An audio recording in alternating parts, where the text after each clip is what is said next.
Again, we have an interesting show. We're going to continue our discussion today about New York State's failed energy policy. We're going to have an in-depth discussion with a gentleman who really, really knows the situation well, Roger CAIAZZA. We'll be talking with him shortly. In studio, I have Gary DIXON, who is my town supervisor, done an excellent job now running the town of West Seneca, and is running now for the 142nd Assembly District. So, Gary, thank you for being here today. Thank you, Ralph. So, Gary, I know you're working diligently on this race. I see that you're everywhere. You're out almost every day meeting people. What's the response that you get from people? So I think in general the response is quite positive. People are ready for a change. They're ready for people who will actually, for a representative who will actually work for their interests and not for the interests of some far-off city or Albany. So far it's positive. So, look, you're running against a gentleman, Pat Burke, who I don't know what he wants to be. I'm not sure he knows what he wants to be. There was an article in the paper that he wanted to run for county executive. I think he's done a terrible job as our assemblyman. He's taken very liberal positions. It's just amazing to me. The whole New York State Democratic Party run essentially by downstate, and him falling right in line with them. And this failed energy policy is part of it. So Roger CAIAZZA has an extensive private industry background.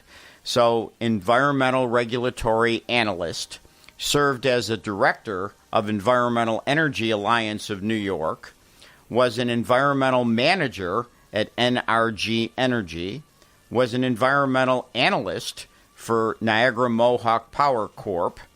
He's authored numerous professional papers, has a BA and master's degree in meteorology, and has a blog, Pragmatic Environmentalists of New York. So, Roger, welcome to the show. Thank you. So, Roger, tell us first a little bit about your background so people know how well you really understand this story.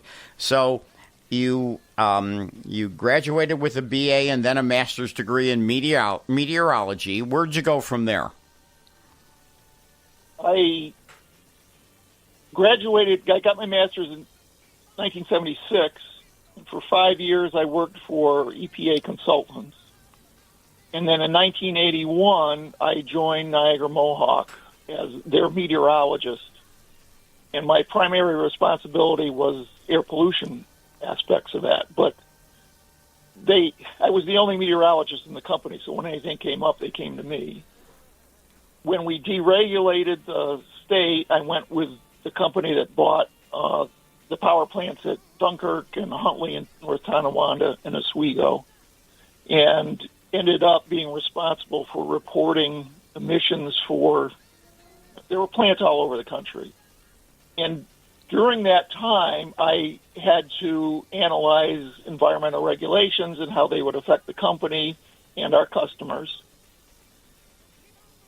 In 2010, I retired from NRG and I joined the Environmental Energy Alliance in New York, which was an ad hoc committee of the staff people who work for all the utility companies, just so we can talk to each other and then talk to the state about things that affected us all. I did that to 2017 and then started my blog because I couldn't let go of some of these absurd policies that were coming out of the state. So since then, I've written 1,000 articles in my blog, and over 650 of them have been about the Climate Act. Wow. So you've got 50 years of history. You've got 50 years in dealing with this situation, so you know the situation pretty much better than anybody. New York, the failed policies, again, another failed policy, and one that is really going to touch us all if they put it into effect. They put a pause on it, but one that's going to affect all of us, right? Absolutely. And I don't think very many people realize this thing's out there, just looming, waiting. It's going to cause affordability issues, reliability issues, and I don't think the environmental impacts are really understood by very many people. So how does it come about then? I mean, from all perspectives that I read, there's a huge negativity to it. This leaked memo that we're going to talk about explains all of that. Why are the environmentalists thinking this is a good thing? What drives the ship for them? Well, a lot of people believe that climate change is an existential threat and that it is controlled by greenhouse gas emissions, so carbon dioxide primarily. And all we've got to do is turn down the greenhouse gas emissions and we'll control the climate and save the world and on and on. It's totally emotion-driven. So New York dramatically cleared the air decades ago, right? I mean, New York actually has no crisis at this point. Well, that's one of the things that is very frustrating to me. I started at Niagara Mohawk in 1981. I was always responsible for reporting emissions. The Dunkirk or the Huntley plant, when I started there, the emissions from those plants was greater than all the emissions from all the point sources, all the single stacks across the state today. We've reduced our emissions 95%. Wow. So, yeah, I mean, we don't have a crisis today, but people still are, well, there's a power plant, and oh my gosh, there's emissions, oh my gosh, we're going to have problems. That's not true. So this leaked memo from NYSERDA, so tell us about that. NYSERDA, tell us what NYSERDA really is. So it's the New York State Energy Research and Development Authority. In February, they quote-unquote leaked a memo that basically said that one of the policies, one of the components of the transition was to set up an economy-wide carbon tax, basically. They don't call it a carbon tax. That has a bad connotation, but it's supposed to be a market-based program that's going to ensure compliance and come up with money so they can do everything they want to do. The NYSERDA people did this analysis, and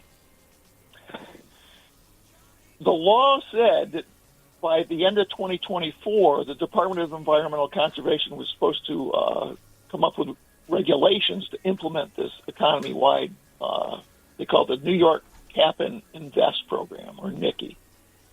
They didn't do it. They got sued. Well, as part of the state's response to the litigation, they had calculated some numbers that said we can't afford this. In February, the Hochul administration admitted that the costs were so large that, oh my gosh, we got to do something about it. And that's what the basis of the NYSERDA memo. That, well, we just did this new analysis. They had the analysis done in early 23. They knew how much this was going to cost, and they were just pushing it off. So they knew the numbers in 2023, 3 years ago, but when we put in quotes, leaked memo, this is really Kathy Hochul playing politics again. She's got an election year ahead of her. She wants to roll this back a little bit, but she's certainly got to satisfy the downstate New York City people. So the game gets played. There's some rollback, but mostly it's just kicking the results beyond the election. Oh, that's absolutely. God forbid we lose this election and she's the governor. Right. We'll all be stuck with this. Right. And a major platform is this affordability is always a big deal, but the true costs of the Climate Act are not affordable in any way, shape, or form. It's amazing to me that Hochul can travel around the state talking about affordability when she's created the unaffordability of New York State. And this is a huge, huge piece of it that will affect every single homeowner, every single tenant, everybody that uses utilities, which we all do. So tell us about the memo. Tell us about the numbers. What really is the effect of New York putting that law into effect? Well, they were talking about. Let me see if I can find out. I have the numbers in front of me, so let's just talk about it. So, gas prices increasing $2.23 a gallon. That's an increase over whatever the gas is. Gas prices would increase $2.23 a gallon. Now, why would that be? So the concept here is that they put a price on carbon, basically. So let's just deal with gasoline. For every ton of CO2 that's emitted, the distributors of gasoline would have to buy an allowance, which is a permit to emit a ton of CO2.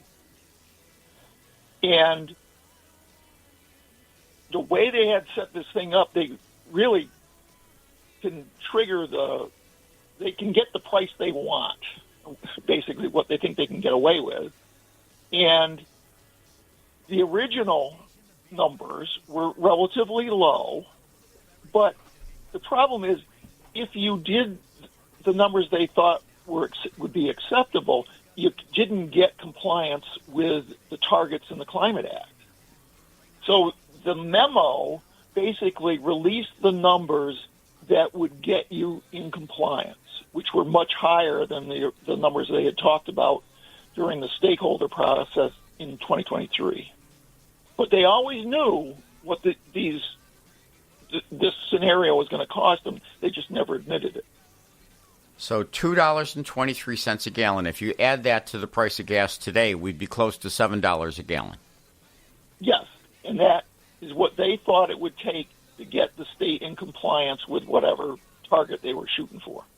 And that's something created by New York State, created by the Democrats, created by this policy, which the law is actually in effect. I mean, the law has been passed and signed. It's just on a pause at this point.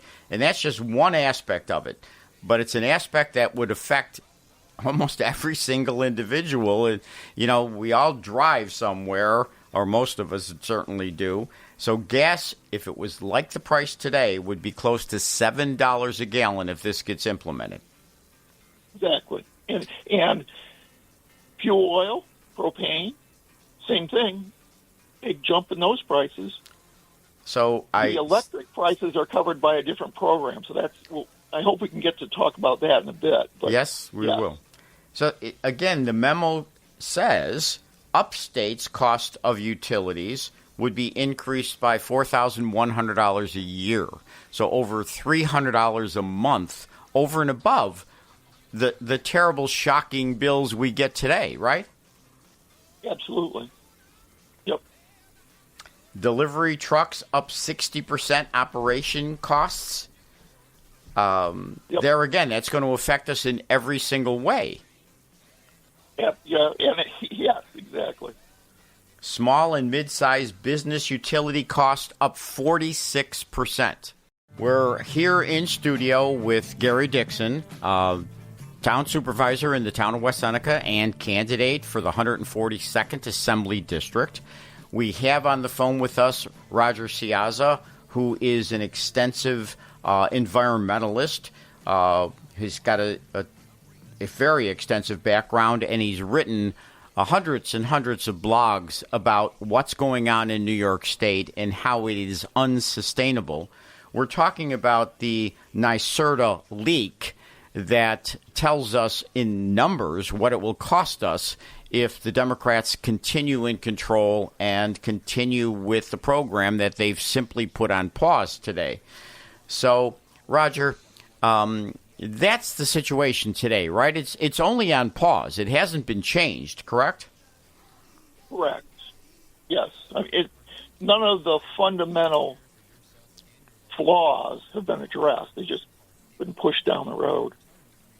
So this all started, I take it, with the Climate Leadership and Community Protection Act, the CLCPA, that was started by Cuomo, right? Yes.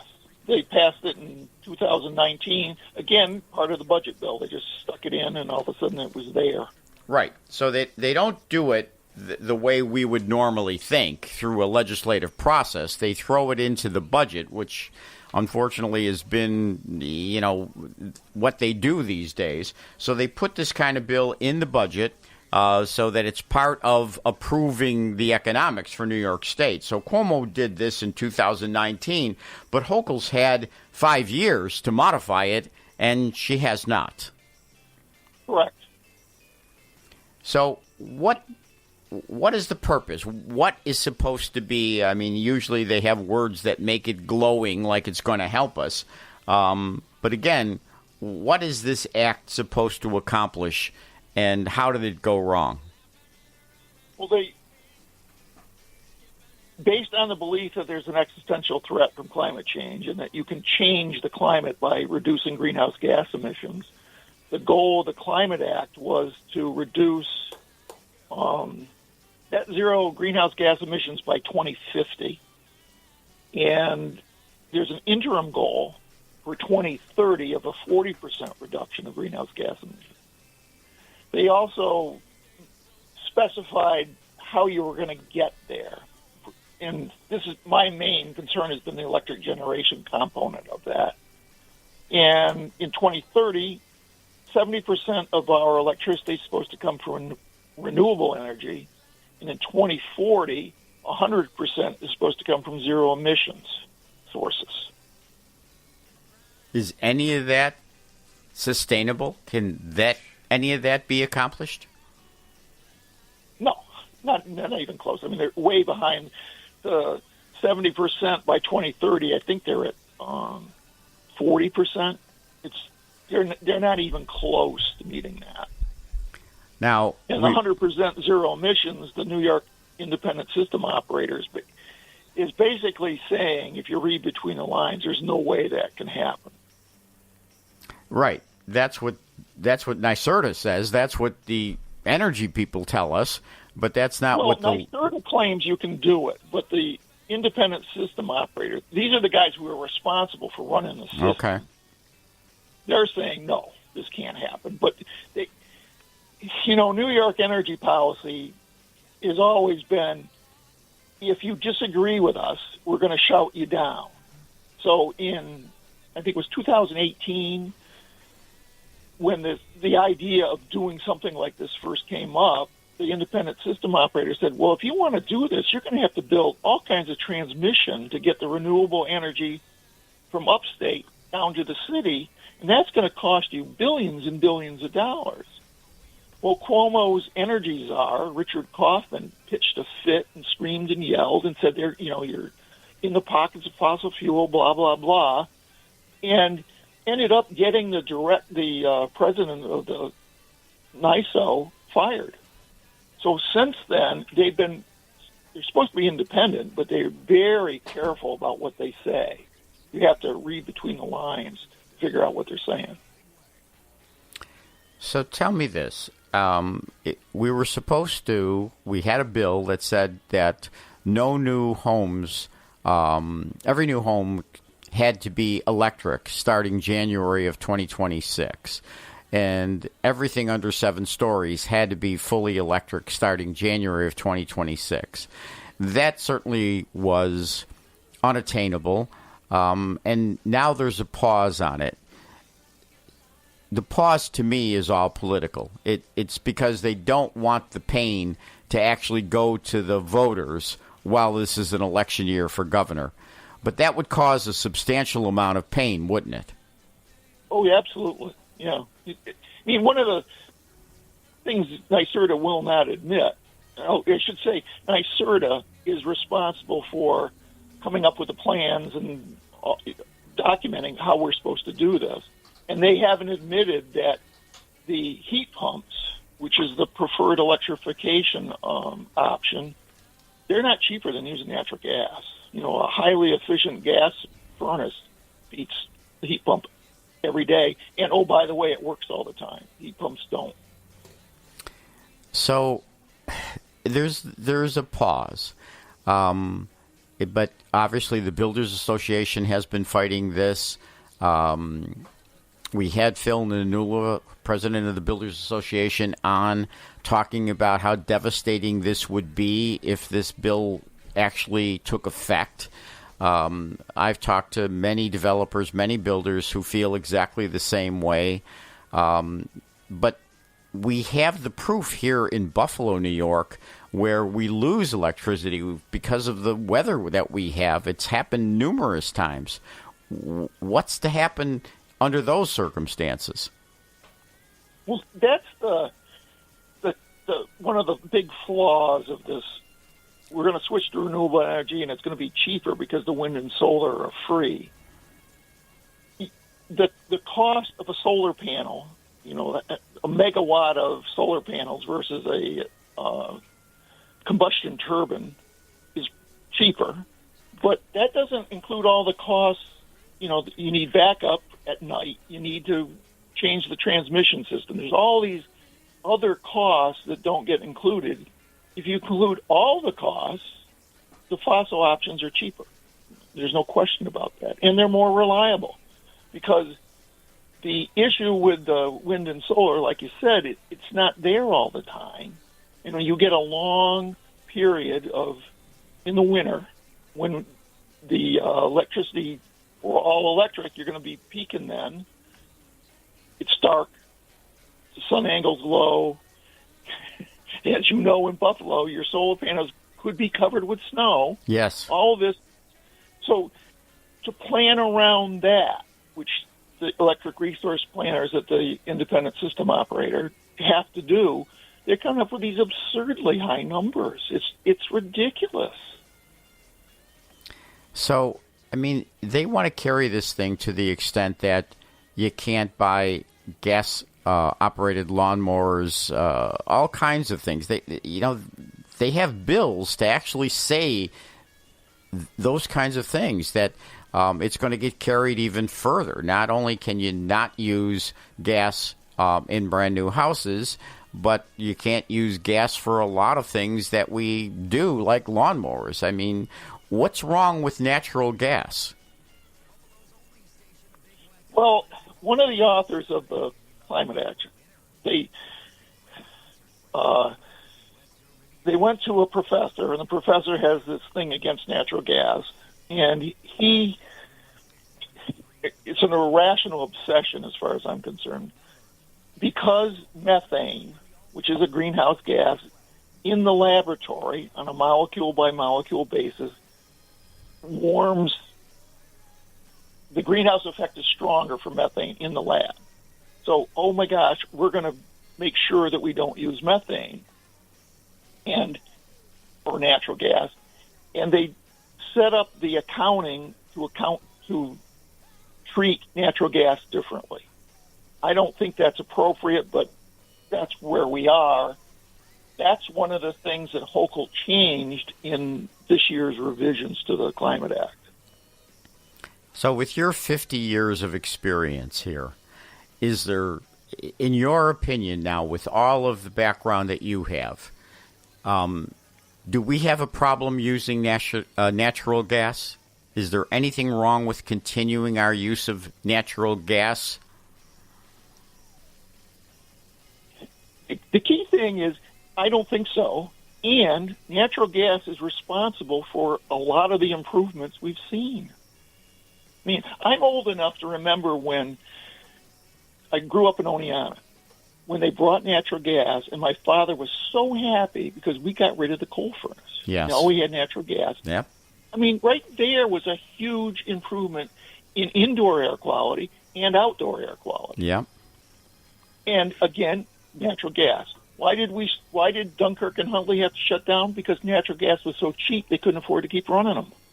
Again, now mind you, those two plants, the difference in emissions from when I started and when I left was enormous. Those were state-of-the-art pollution control when they retired. It's a tragedy we didn't keep them going because they could store the fuel on site. They were when you needed it, they were going to be there. Natural gas, we do everything on pipelines. Well, if there's a problem with that, then you're in trouble. Look, I'm of your generation. I can remember in my grandmother's house in South Buffalo, them delivering coal and using coal, and the quality, the air quality, the heating, quality, was certainly less than what we, have today with natural gas. What's your opinion about fracking? Well, in the 45 years I've been in New York and working with the regulatory agencies, I have all kinds of faith that they could have come up with rules that would have protected the groundwater. The other thing is there's a way to frack using propane that they didn't let the oil and gas industry test. So, the big problem was, you're going to affect the groundwater. Well, there's another way of doing it that wouldn't have affected the groundwater, and they didn't let them test it. They're doing it in Pennsylvania, right? They're fracking in Pennsylvania. We don't hear of any terrible problems going on there. Exactly. And because of fracking, it dropped the price of natural gas enough so that we could displace the coal and oil emissions. So the improvements we've seen have been because of fracking. So we're stuck in New York, a lot of us are, and we're stuck with the energy policies. And to me, as the conservative chairman for 32 years, and seeing politics from the point of view that I have, this is because we're controlled solely by one party, and that party happens to be a party willing to call themselves socialistic Democrats, and some of them even going as far as, admitting their communistic leanings. We need a change in New York, that's for sure. That's why, Gary, good people that are running like Gary on the Republican conservative line need to be elected.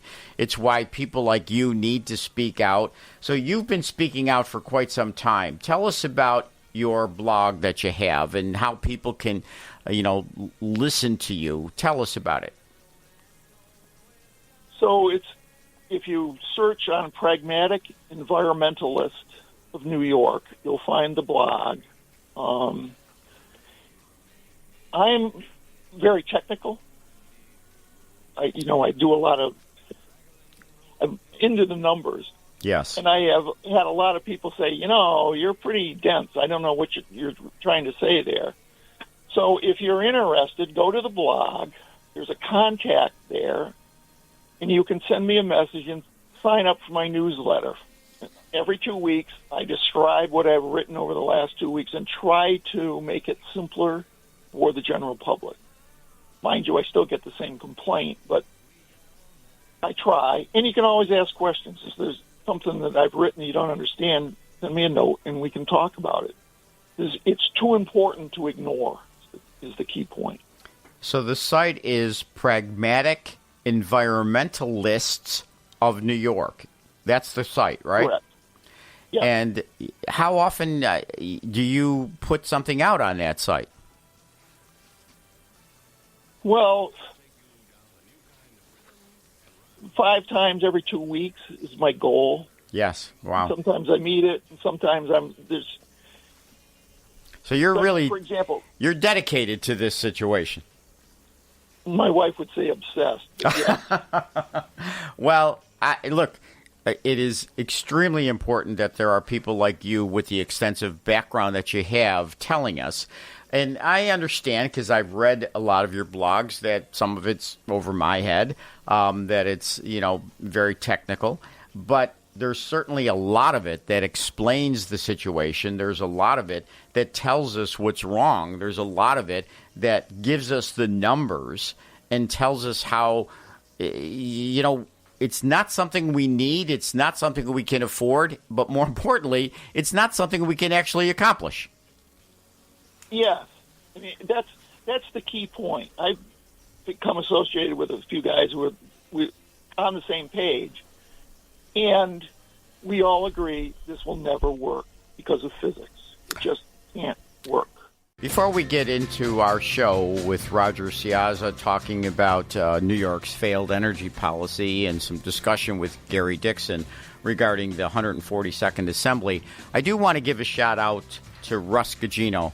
Russ typically is with me in this studio, assisting me, helping me with the Conservative Party with his extensive background. Russ is recuperating from some knee surgery. We all wish him well. We send our prayers to him. He's doing well. And, Russ, I just want to be able to say hello and can't wait till you're back here in studio with me. All right, so we're going to get back with Roger CAIAZZA. So, Roger, look, the way I look at this thing, you've given us the background. You've given us what the regulations that the Democrats want. You've told us how bad they are. I need to have our audience understand the devastating effect that the Democrats do. In my opinion, the Democrats do simply because they can, simply because they have the numbers. Again, we have 150 assemblymen in New York State. 103, more than two-thirds, more than the supermajority are Democrats.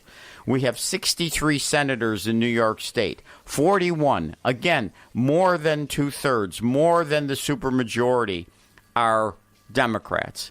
We're totally controlled by Democrats. There was a time when Pataki was governor that we had the Senate.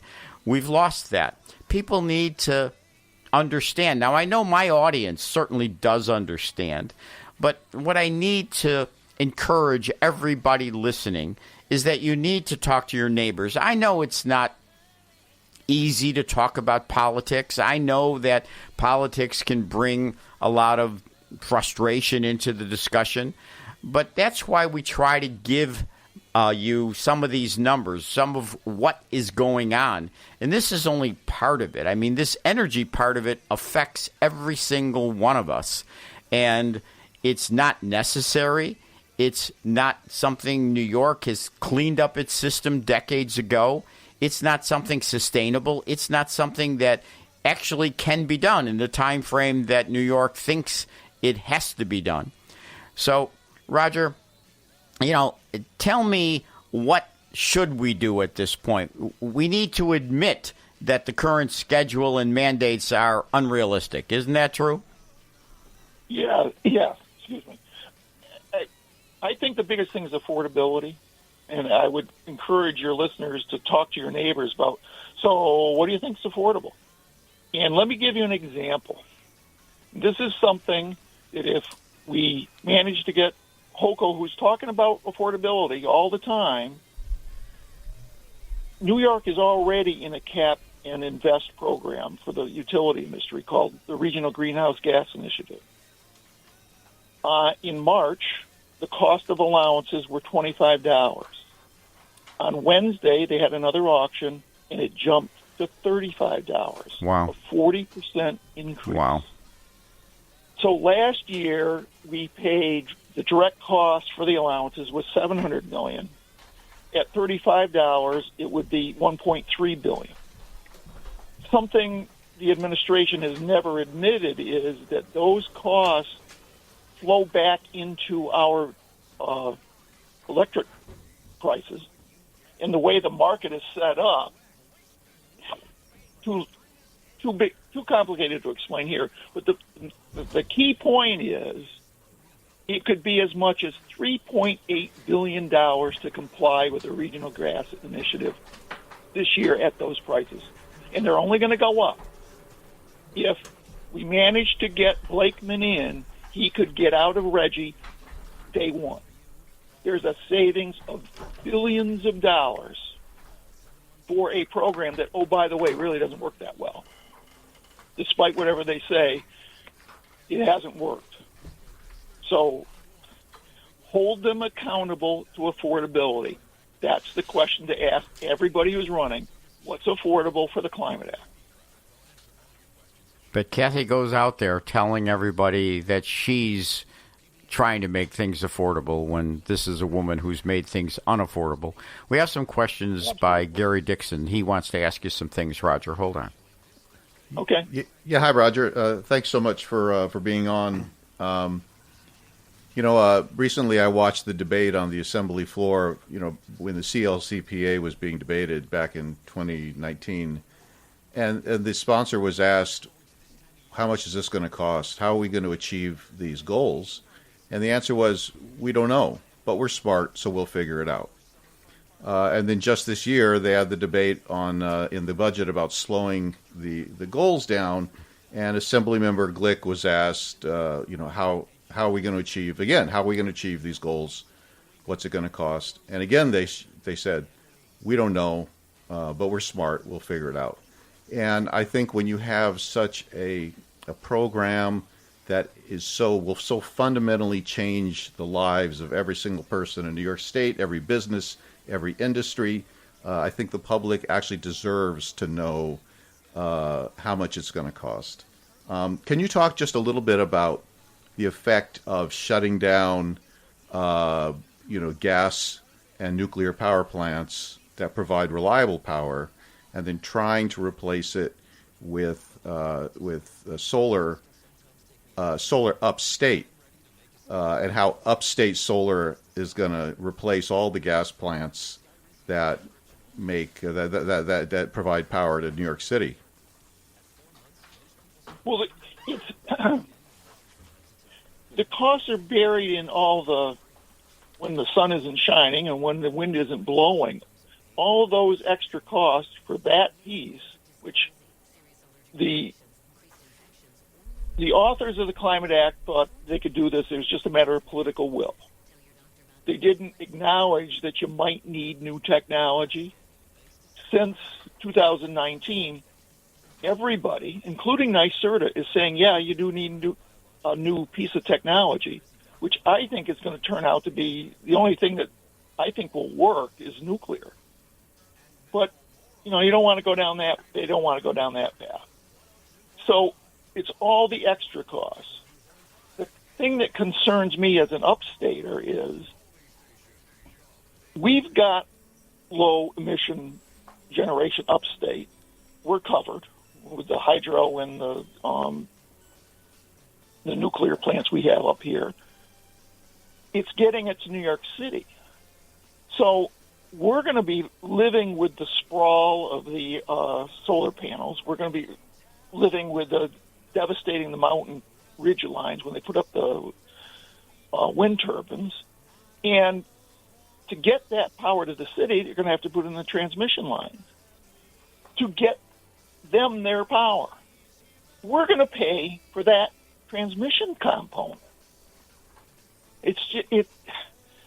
We're going to get stuck with that, and if you don't do it right, if they don't listen to the ISO, you're going to run into a problem like we saw in Spain, Portugal a year ago, April, where they didn't anticipate how the renewables were going to fluctuate, and they ran into a blackout. I think New York's reliability rules are so strong that it will be hard to do that, but it's a huge reliability risk. They haven't defined what's affordable, what's reliable. It's frustrating. So it's frustrating is right. It's terribly frustrating, and there's only one way to change it. Only one. And that's at the ballot box. Because, like I said, the numbers show that the Democrats with the supermajority in both houses, and by the way, the majority of Democrats in each house come from New York City, from the 5 boroughs. So it is the most liberal part of New York State. It is the most liberal legislators that are actually controlling what we do. Even though upstate is certainly not in that vein, even though upstate people are ethnic, hardworking, more conservative-minded people, even if they have a D in front of their name, we are controlled by New York City. the liberal policies that are set by people like now Mandami in New York City. And it shows itself in this environmental policy, but it is demonstrated in a number of other policies. Right, Gary? I mean, it's all over. Tell us, what you've learned in this run for the Assembly in terms of where we are. Well, I think it, basically they take a goal which sounds very good, and then they just say, we're going to achieve it, and we don't care how much it costs. We don't actually know how it's going to work. And so I think, one example is the New York Health Act, which is a proposal to replace everybody's health insurance with a payroll tax that will then pay for everything health-wise for every single person. There's really no good estimates of how much it's going to cost. There's no good estimates of what the service level is going to be. They just want to pass this bill, and then we're supposed to trust them that they'll figure it out, that it won't be too expensive, and services won't go down. It's very similar to the CLCPA, which they said they passed it and said, well, we're not sure how we're going to get there, and we're not sure how it's going to cost, but trust us. We're the state. We'll figure it out. And I just don't trust them. And I think the public deserves very good analysis from people who actually know what they're talking about. Some good debate on these sorts of subjects and not passing them buried in some budget bill. There are so many of these things, though. As I said, in New York State, the Democrats do because they can. It's not because they're benefiting the electorate. It's not because they're thinking about or caring about New York residents, certainly not caring about working New Yorkers that pay taxes. They certainly aren't caring about those people. It's we do because we can. It's simply that. There's an article in today's paper. There's a new bill that's passed that affects me. It affects Erie County. And what it does is it makes Erie County its own judicial district. Now, to a lot of people, what does it matter? Well, here's what matters. When Erie County becomes its own judicial district, today Erie County is one of 8 counties in the judicial district, the 8th judicial district. So we are counterbalanced. The Democrats in Erie County are counterbalanced by Republicans in the other 7 counties. When they make Erie County its own judicial district, what will happen is all New York State Supreme Court judges, for the most part, will become Democrats. They will be able to elect Democrats. Now, they're doing this in 3 counties. And it's all, again, we do because we can. We accomplish our political goals as opposed to people goals. And that's what New York State has become. And that's what happens when you have one-party rule and you have it for as many years as we've had it. And it's why we need people like Gary. We need to put Republicans in office. We need to hear from people like Dave DiPietro, who is going to be on right after this. We need to understand how difficult this situation is and that the only solution is the ballot box.